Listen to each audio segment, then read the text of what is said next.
दृश्य आपण पाहताय। अजित पवारांची जनसन्मान यात्रा आज मुंबईमध्ये निघालेली आहे आणि महत्त्वाचं म्हणजे नवाब मलिक यांचा मतदारसंघ असलेल्या देवनारमधून ही जनसन्मान यात्रा जी आहे ती निघते आणि या जनसन्मान यात्रेच्या निमित्ताने मुंबईमध्ये ठिकठिकाणी बॅनरबाजी करण्यात आलेली आहे।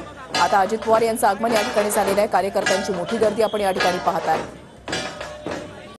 जनसन्मान यात्रा ही विधानसभा निवडणुकांच्या संदर्भातली आणि या प्रत्येक मतदारसंघातून जनसन्मान यात्रा जी आहे ती निघणार आहे आणि आज मुंबईमध्ये ही जनसन्मान यात्रा आहे।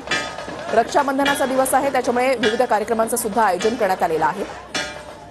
गुलाबी कॅम्पेन या जनसन्मान यात्रेच्या माध्यमातून राबवलं जात आहे आणि आपण या ठिकाणी पाहताय काँग्रेसचे आमदार जिशान सिद्दीकी यांची सुद्धा यावेळेला उपस्थिती आहे। जिशान सिद्दीकी हे अजित पवारांसोबत जाणार, त्यांच्या पक्षामध्ये सहभागी होणार अशा संदर्भातल्या चर्चा सुरू झालेल्या होत्या। मात्र जिशान सिद्दीकी यांनी स्वतःहून सांगितलेलं आहे की आपण धन्यवाद मानण्यासाठी फक्त अजित पवारांसोबत आहोत असं त्यांनी यावेळेला सांगितलेलं आहे। जिशान सिद्दीकी यांचे वडील बाबा सिद्दीकी यांनी फेब्रुवारी 2024 मध्येच अजितदादा गटामध्ये प्रवेश केलेला होता आणि त्याच्यानंतर चर्चांना उधाण आलेली होती की जिशान सिद्दीकी आता काय निर्णय घेणार।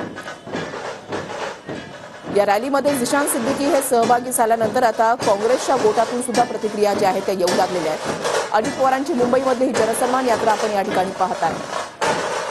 गुलाबी रंग सर्वत्र